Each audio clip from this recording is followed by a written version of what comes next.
here, and today we're talking about Lost Soul Aside, the newest PlayStation exclusive. How is this an exclusive? This game is available on PC day and date with its PlayStation 5 release. But let me guess, PlayStation fanboys have changed the narrative again, which exclusive means not available on Xbox, because they went as far to say that they don't even care if their games go to Switch 2, but if it's on Xbox, then I guess it's not an exclusive. Like, what's wrong with you people? Y'all still running with these trash narratives after Sony told you themselves that they're trying to expand on their gaming division? This game, I went into it with very, very low expectations.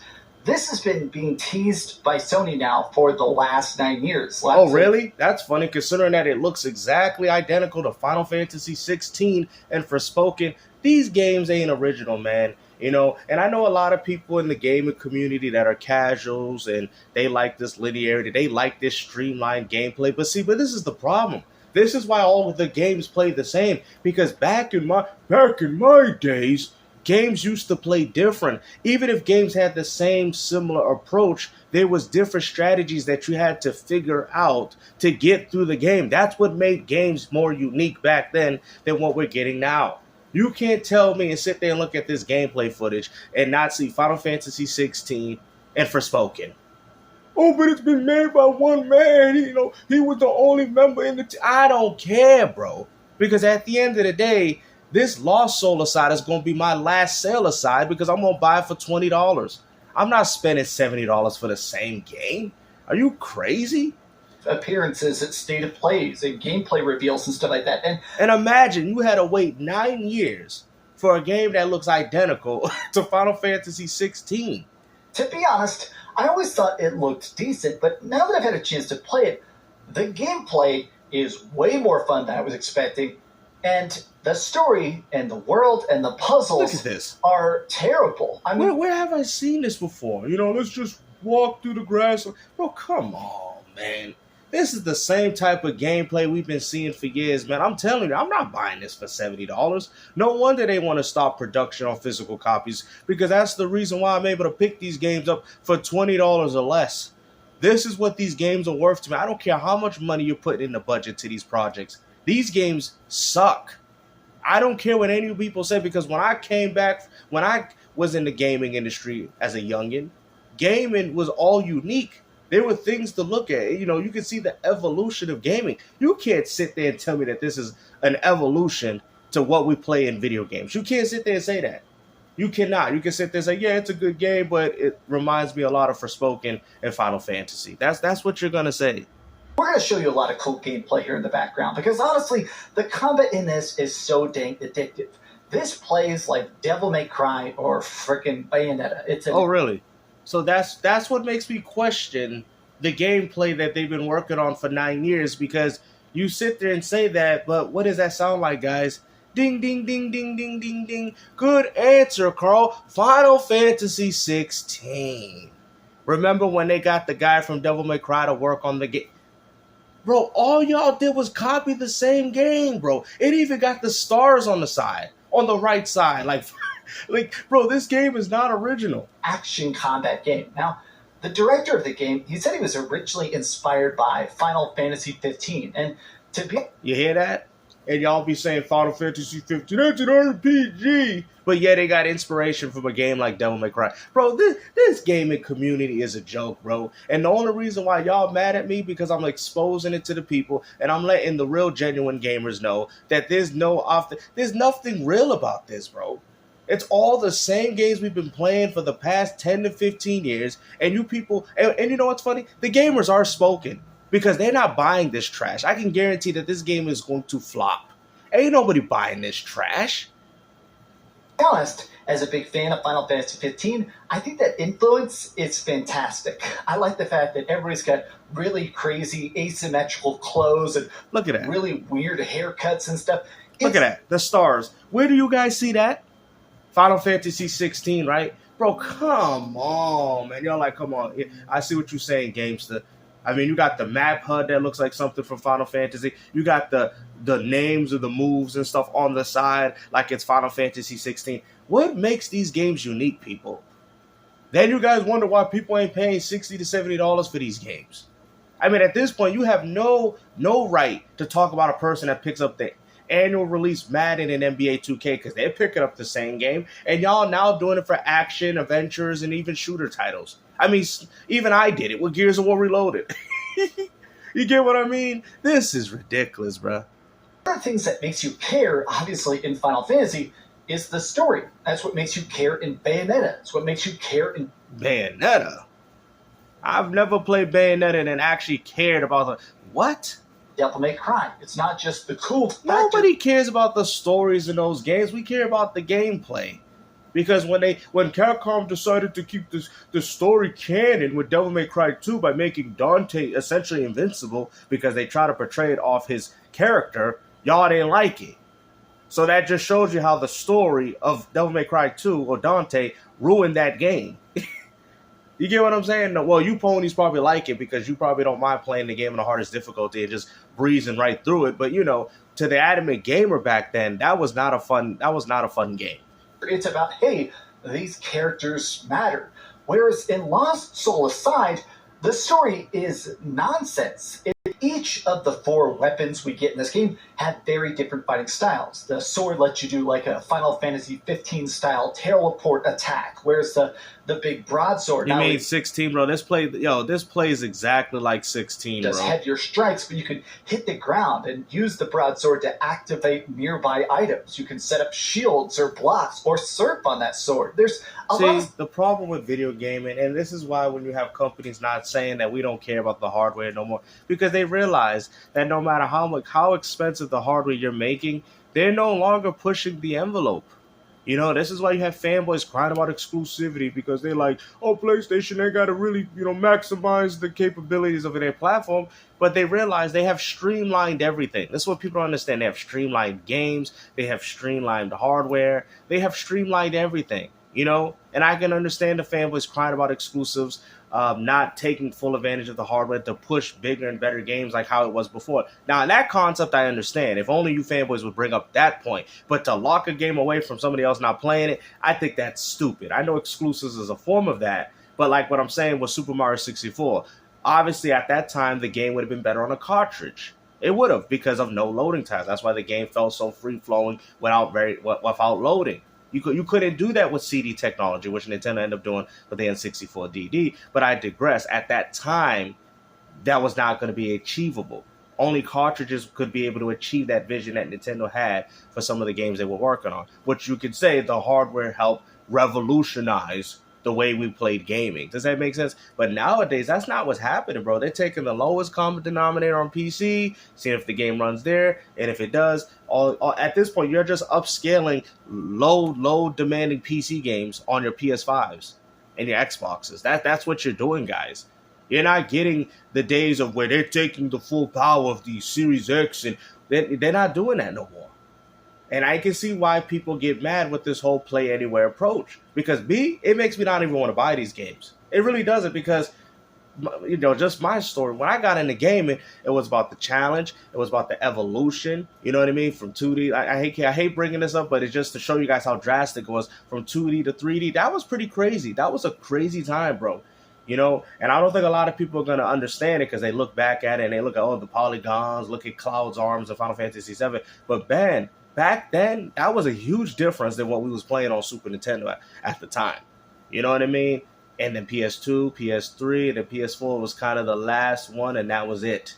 At this point, everything's just been like you said, souped up PlayStation 4 at this point. Stuff with each of the different weapons that fits the particular dungeon where you originally unlocked it. But I also just like the fact that as you go through the talent tree, you unlock both passive and active abilities. You get, of course, just raw attack or more stagger, but you can also get stuff that swap between my 4 weapons and just chain combo stuff, and also the stagger system. Straight ripped from Final Fantasy. Just like the whole game. Look at it, just like the slash combo with the stars on the side. Straight ripped out from Final Fantasy. And then you got developers crying about, we paying big money in our game, ain't nobody. Why would anybody buy these games? Like, I get it. Y'all trying to play it safe. You're trying to cater to the 3 million people that did buy Final Fantasy 16. But guess what? there's not going to be enough people because at least with that game, it has the nostalgia, it has the brand recognition for people to buy it. Ain't nobody going to pick up no Lost Soul aside, no copy. You get what I'm saying? And it's not a very good one either. It's not. It looks very similar. And to be honest, I would say in comparison, 16 looks far better if this is the type of gameplay that you guys are asking for. I very, very much love it. So every enemy, they have some sort of shield to them. Typically, they basically take way, way less damage until you stagger them. You can still kill them, but a lot of times, just by hitting them, especially if you hit their elemental weakness, you build up a stagger meter. When they fall over, you can really, really well... These games, man, a lot of them for 10 times damage or unleash a... There's no strategy to these games, man. Remember when Final Fantasy X introduced the materia system, the sphere grid? People have to understand. I want to break this down. I really want to do because I want people to understand, you know what I mean, how each game... Because, they maxed out the downward. They can't do it no more games. They capped it out. Shut up. Stop coming up with these excuses. Because Final Fantasy VII had the materia system, right, and how people can use that, and that was a unique system for that game at the time. Then you had games like 10 that had the sphere grid. Now, some people like certain systems better, but at least it was different. At least you could look at it and be like, oh, snap, this is cool. The sphere grid, even with what's the other one? Final Fantasy X-2, and how the battle changes was turn-based, but it was like on a timer, and you had to make moves. Like, you had to be very efficient in how you played that game. That's why a lot of people didn't like it, because you couldn't just sit there like Final Fantasy X all day for 2 hours just to make a decision. You actually had to make a decision on the dime, right? Which is kind of crazy because all that was pushed to a Zodiac Age and 13, right? Where essentially, like, if you're not making the plays right away, the enemy will attack you. They try to make the game feel more realistic. So instead of you just waiting 2 hours, you can't, bro. You still don't know. You still ain't chosen up. Like, bro, how slow is your brain if you take it 2 hours to? Is either you want to attack them or you want to defend. What are you doing? 2 hours it is. What are you doing? You fighting about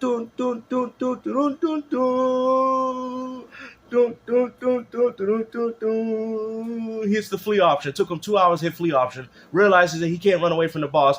Then we got another 2 hours later. All right, I'm done with this game.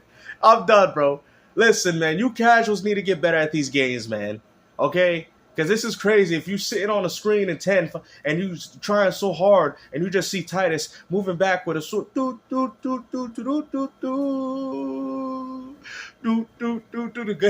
man. Hit him. Hit him, man. What are you waiting for? Bro, you casuals or something else. You wasted 2 hours to do one attack? For real?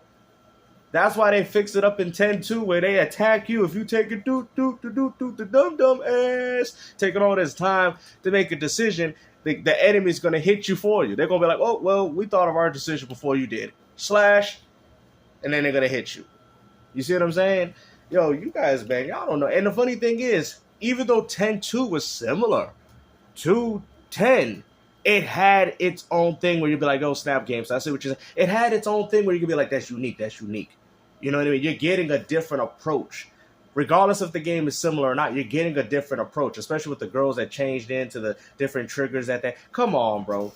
You know back then gaming was better, man. Even when the games was the same, they had things that fundamentally changed it over his head, which made you give a reason as to why you played it.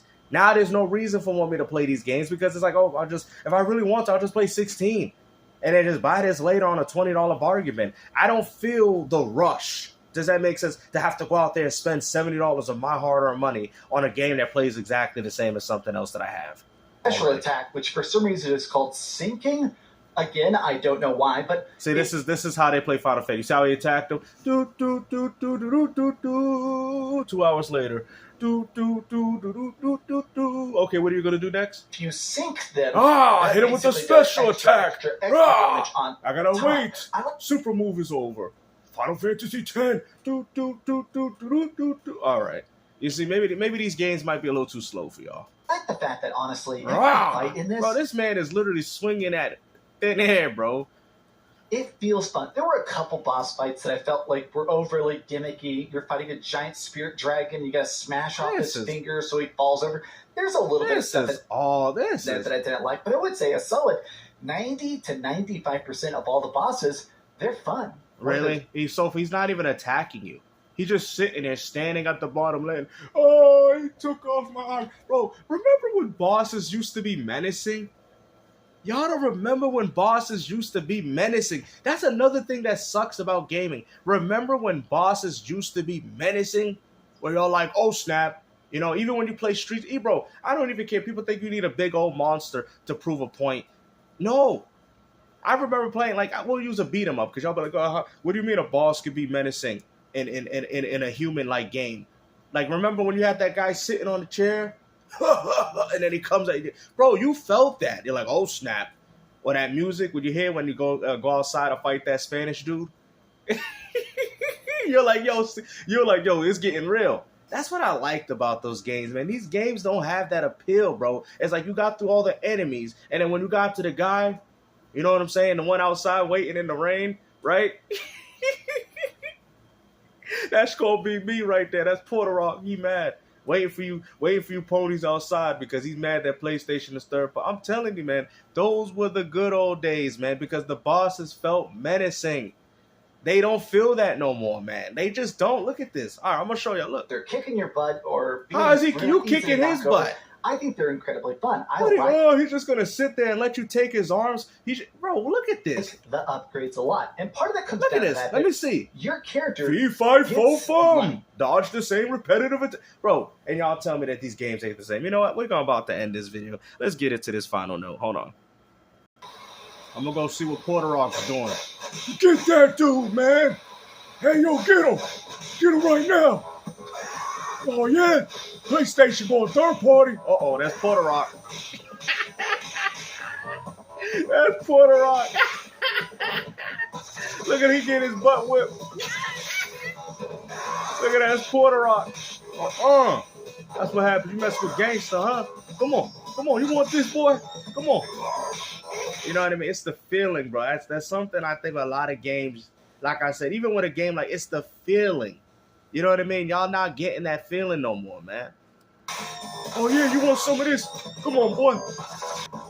Oh, yeah. Third party. Come on. Uh-oh.